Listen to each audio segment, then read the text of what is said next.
the complete history of WNBA's iconic sneakers. Rebecca Lobo tried, but even she couldn't remember the entire list. In April, before the start of the WNBA's 25th anniversary season, the retired Hoops legend turned broadcaster took on a trivia question most can't answer. Who are the 9 players in WNBA history who had a signature basketball sneaker? I'm surprised there's only 9, Lobo told the undefeated Cheryl. Obviously, I had one. Did Dawn Staley have one? Lisa Leslie, Cynthia Cooper, Diana Taurasi, Nikki McRae, and Holdsclaw. I'm still missing one. There hasn't been one in a while, right? Back in 1995, 2 years before making her debut in the WNBA's inaugural season, Swoops became the first woman in sports history to get a shoe bearing her name, the Nike Air Swoopes. Following Swoops came Lobo with Reebok, Leslie, Staley, Cooper, Holdsclaw, and Taurasi with Nike, and McRae with Fila. The 9th, Candace Parker, whose signature ace line with Adidas was launched in 2008. Now in her 14th season, Parker has laced up 3 signatures throughout her career, with her last shoe, the Adidas Ace, was released in 2012. It really surprises me that it's almost been 10 years since we've seen a woman with a signature shoe, Lobo said. I'm buying my own daughter's multiple pairs of basketball sneakers every year. Certainly, if there was a women's signature shoe, that's the one they would want. It just doesn't seem like it makes sense in terms of a share of the marketplace. Soon, there will finally be another WNBA player with her own shoe. In mid-May, 2-time Finals MVP Breanna Stewart of the Seattle Storm signed a multi-year endorsement deal with Puma after being with Nike for the first 5 years of her career. The new partnership will make Stewart just the 10th signature athlete in league history. By comparison, there are currently 20 players in the NBA right now with their own shoe. Anytime you hear signature, I think that's jaw-dropping, eye-opening, especially on the women's side, Stewart told ESPN. There haven't been many. While Stewart and Puma embark upon the 18 to 24-month design process for her debut shoe, we track down the 9 women who came before her to tell their sneaker stories. As the playoffs begin in the league's 25th season, here is a comprehensive history of WNBA signature shoes. It all started with a 6-foot, pure-scoring player from Brownfield, Texas. In April 1993, Swoops led the Texas Tech Lady Raiders to a national championship, dropping an NCAA tournament title record of 47 points. That performance placed Swoops at the pinnacle of the sport, leading Nike to sign her to an endorsement deal right out of college. There's an old questionnaire, kept in the archives of Nike's headquarters in Beaverton, Oregon, that Swoops, then 22, filled out the year she joined the brand. On the piece of paper, Swoops crossed out one of the questions and wrote her own. What advice would you give someone? Always, she wrote and underlined, aim high and reach for the stars. Anything is possible if you only believe. Yet Swoops said she never imagined getting a signature shoe, let alone becoming the first woman in sports history to do so. When Nike first approached me, they didn't come at me and say, hey, we want to give you your own shoe, Swoops recalled. It was more of a conversation surrounding basketball shoes. Back then, there were no women's basketball shoes. Swoops shared with Nike exactly what she, as an elite player, needed out of a performance sneaker. I always knew what was important to me in a shoe, Swoops said. I wanted it to be comfortable and not heavy. It had to have really good ankle support and I wanted it to look good. As Nike gathered Swoops' insights, the brand revealed its master plan to her. We're thinking about calling it the Nike Air Swoopes, she remembered hearing from Nike. Even sweeter, her shoe would be crafted by a female designer, Marni Gerber. Knowing that Nike was going to design a women's shoe and call it the Air Swoopes, that was a pretty special moment. The Nike Air Swoopes released at retail in October 1995, beginning a signature line that included 7 silhouettes. No WNBA player has more models than Swoops, and in 2018, when Nike brought back the Air Swoops 2, she became the first woman to have a shoe retroed. I was never that kid that said, I'm going to have my own shoe.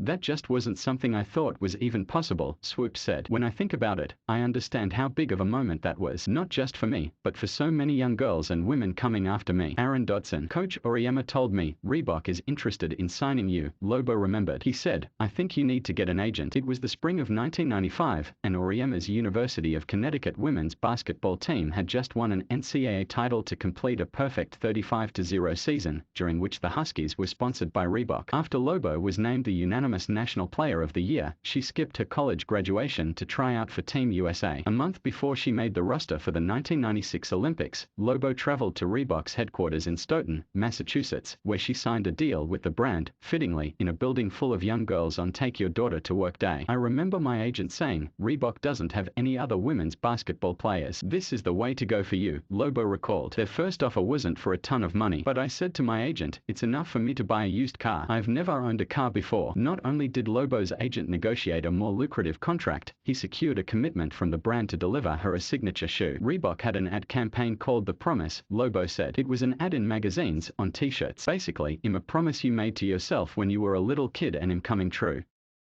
That was their thing and they wanted to name the shoe the Promise. When the company couldn't get the original name cleared legally, the sneaker became a true signature, named after the athlete who inspired the design. Reebok ended up saying, "We're just gonna go with the name the Lobo."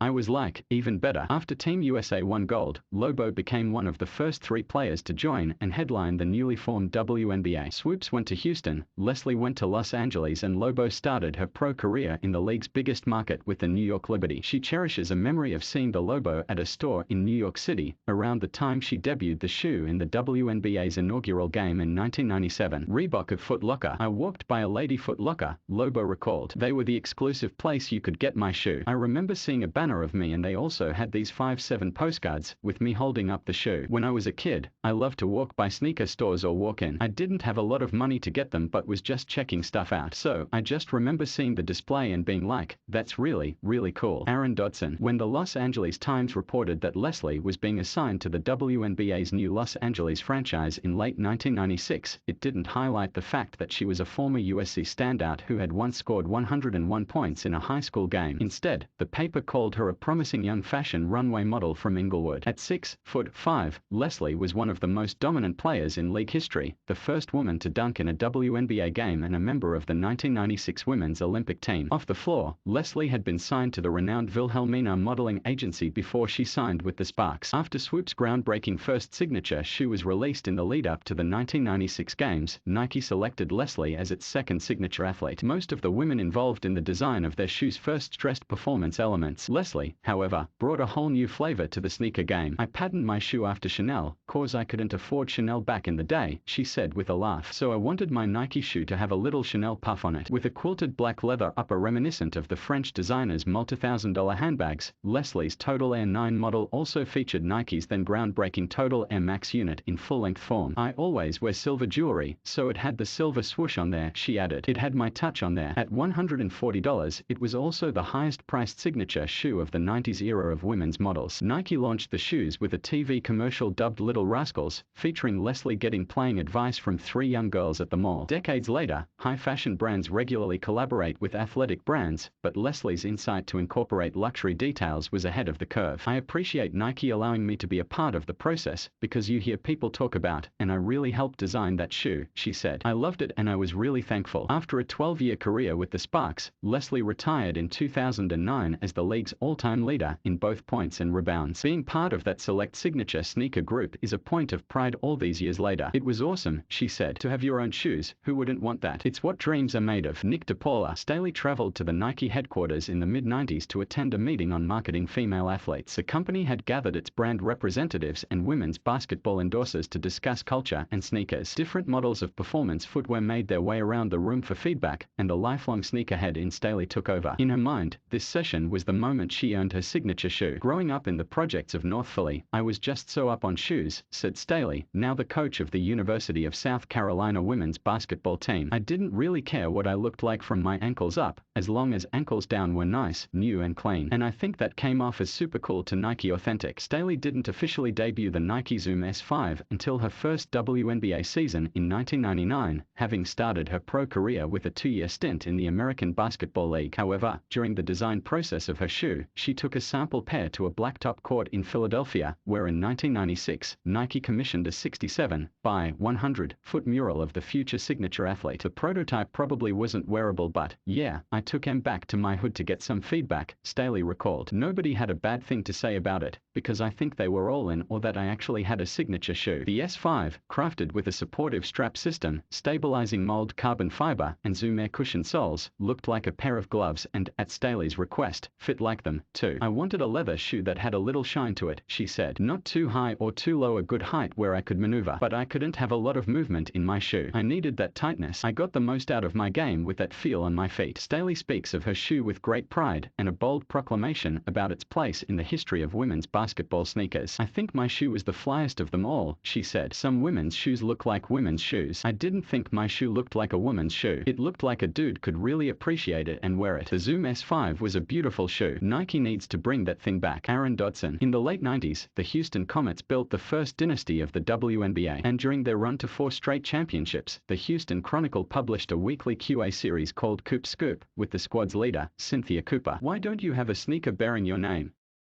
Read a question submitted to the newspaper in late August 1997, 9 days before the Comets played in the first title game in WNBA history. Currently, I'm under contract with Nike, but I do not have my own shoe, Cooper responded. Every basketball player has dreams of having his or her own shoe. Maybe, just maybe, he'll get that shoe. Cooper, now the coach of the Texas Southern University women's team, recalled her journey to achieving that goal. I feel like I played my way into a signature shoe from Nike, said Cooper, who entered the WNBA as a virtually unknown 34-year-old rookie after playing 10 seasons in Spain and Italy. From 1997 to 2000, Cooper was named WNBA MVP twice and Finals MVP 4 times. Following Cooper's first season in the WNBA, Nike restructured her deal and put her on track for a signature. In 1998, when she averaged a career-high 22.7 points a game, Cooper headlined a model called the Nike Air Max Shake 'Em Up that she promoted in the brand's Little Rascals commercials, featuring young actress Kyla Pratt. In my mind, the Air Shake 'Em Up was my first signature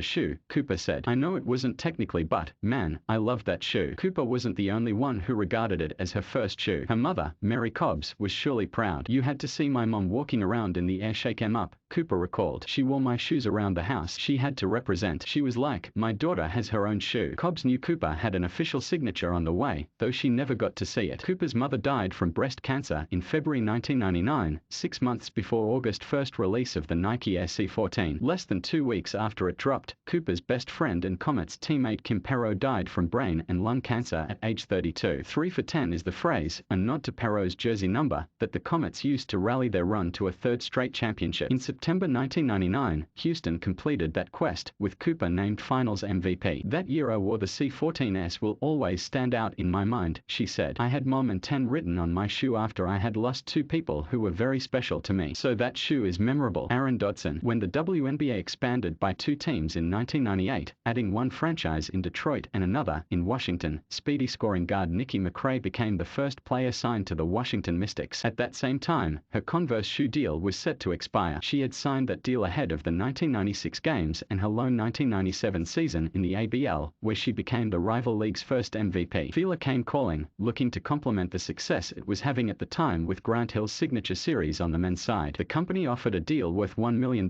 and guaranteed McCray her own signature shoe. For me, it was about the impact, she said. I recognized how Cheryl's shoe really impacted the lives of young girls and boys. It was amazing. It was just so inspiring, because you saw the trends changing. McCray was the first of 3 former Tennessee players, including Holdsclaw and Parker, to receive her own sneaker in the WNBA, and she was the only woman to receive a signature shoe with Fila. McCray was heavily involved in the design of her Nikki Delta model. I wanted it to be my personality and just have my flavor, she said. One of the things was I was really fast, so there's a little flame on the shoe. My number was 15. I had a 15 on the bottom, so every time you stepped, you saw the 15. Her name was also on the insole, and the shoe was made in both white and red to link with the Team USA unis she donned in 1998, as well as in white, blue and gold hues to match the Mystics' debut jerseys. She remembers that first game in her Deltas well. It was an amazing feeling to finally put my signature shoe on in a game, she said. You got your uniform on, then you got your shoes on, and it was one of those things where you just feel like you've arrived. It was just that feeling of, wow, I've got Nikki McCray shoes on. Is this real? Besides giving her input on the design throughout the process, one of the most important points for McCray was making sure her shoe was released in both women's and men's sizes. She recalls a line of thousands wrapping around the block at Fila's official Nikki Delta launch event in Washington, where she met with fans and signed autographs for hours as the first face of the league's newest franchise. It was little girls, it was families, and it was little boys, and that's what it's about, she said, smiling. It's about the impact that it gives little girls hope. Nick DePaula, ESPN illustration. As Holdsclaw headed into her senior season at Tennessee after a three-peat of NCAA titles, Slam magazine made her the first woman to appear on its cover. The editors didn't hold back, declaring, "Is the NBA ready for Shamik Holdsclaw?" The expectations for the 6'2" scorer were outsized. She was one of the most decorated college players of the decade and capped off her senior year with another sweep of every National Player of the Year award. With the WNBA heading into its third season, Holdsclaw was unsurprisingly selected number 1 overall by the Mystics in the 1999 draft. A bidding war between Nike and Adidas followed, sparking what her agent claimed to be the biggest women's shoe deal at the time, by far. With 6 women having received signature shoes before her, Holdsclaw was touted as the star who would carry the league into the next decade. Nike guaranteed her a signature shoe, an apparel line, and a series of marketing campaigns that would be released after a year-long design process in 2000. 2001. I was just so excited, she recalled. I'm from Astoria, Queens in New York, and I remember calling all of my friends back home. Some of my teammates at Tennessee just couldn't believe it. My name was going to be on a shoe. East Bay. Unlike the first wave of female signature athletes, Holdsclaw believed that having her own shoe was a realistic goal, since she had laced up Swoops and Staley's signature kicks just a few years before. In my opinion, out of all of the shoes I've ever tried, the Swoops shoe, I just think Nike did an amazing job, she said. I love that shoe. While the Swoops, Leslie and Staley models touted Nike's Air Max and Zoom Air cushioning units, the brand wanted to have Holdsclaw headline its next generation technology of the 2000s shocks. Before Holdsclaw's rookie season, designers met with her to talk through concepts and ideas, drawing inspiration from the power of rockets for the moon crater design details on the side of the shoe and a mix of white leather and navy nubuck. The tongue featured her H logo front and center. That was a part of my game, she said. I made an impact, but I was also very smooth with it. I loved it. Priced at $150, the Shox BB4 Meek is the most expensive woman's signature shoe. It dropped after her WNBA Rookie of the Year season and she wore it throughout her third season in the league. I knew so many guys in DC that were like, yo, if I can fit them in getting those Holdsclaws, she said proudly. You would see guys walking around DC in my shoe. Although the Shox Meek 2 was released the following season, it's the first model that left a lasting impression on Holdsclaw. I remember that moment. I remember motions, she said. I remember hitting a step back fade away, and when I made the shot, my leg was up. When I was running back, I looked down, and I was like, oh man, I'm wearing my own shoe. Nick DePaula. Of the Nike headliners over the last decade, most fans remember the player-exclusive and limited edition colorways worn by Sue Bird, Elena Del Dunn and Torresy. Few recall that Torresy once had her own signature sneaker, two models, in fact, and was the last WNBA player to have a Nike signature shoe. After being drafted #1 overall in 2004, Torresy hit the ground running with the Phoenix Mercury, winning Rookie of the Year honors before being named a WNBA All-Star 10 times. Nike awarded Torresy the rare distinction of her own signature series right away, creating the Air Torresy for her second season in 2005, with a bit of a twist. Original promotional posters showed Air Max Torresy design renderings featuring a full-length Air Max unit, although the version that would be released at retail only featured a heel Air unit and was priced at less than $100. Barry Gossage BAE via Getty Images. Nevertheless, Torresy would go on to wear the full-length Air Max in a series of player-exclusive colorways throughout the 2005 season that never saw an eventual release and would have likely been priced at $150. With a DT3 logo along the collar and Torresy text on the toe, the lower-priced sneaker released in a Yukon-centric white, navy and red edition, along with an all-white look. The following year, Torresy switched technologies, with Nike releasing her Shox DT in a variety of team colors for female hoopers, priced at $100. With less signature detailing, the shoe included Torresy along the insole. After wearing the Air Force 25 in 2007, the three-time champion and former WNBA MVP has been wearing player-exclusive editions of LeBron James' annual signature series ever since, beginning with the LeBron 6 in 2008, up to the LeBron 18 in Torres's 17th season this year. Though it's been well over a decade since the last release of her own signature model, earlier this summer, Torresy enjoyed a new release in her honor, celebrating her Italian and Argentinian heritage. A black, tan, red and green edition of the LeBron 18 was released, dubbed La Cabra. A logo with a goat inside a basketball could be found on the shoe's tongue and insole, with a series of additional celebratory phrases also found in Spanish along the heel. Nick DePaula, the last WNBA player to release a signature shoe, Parker always knew to dream big at a young age. Your entire goal when you're out hooping in your front yard or when you go to the park is to have your own shoe, she said. There are so many people that when I was growing up, I'd tell them, I'm going to have my own shoe.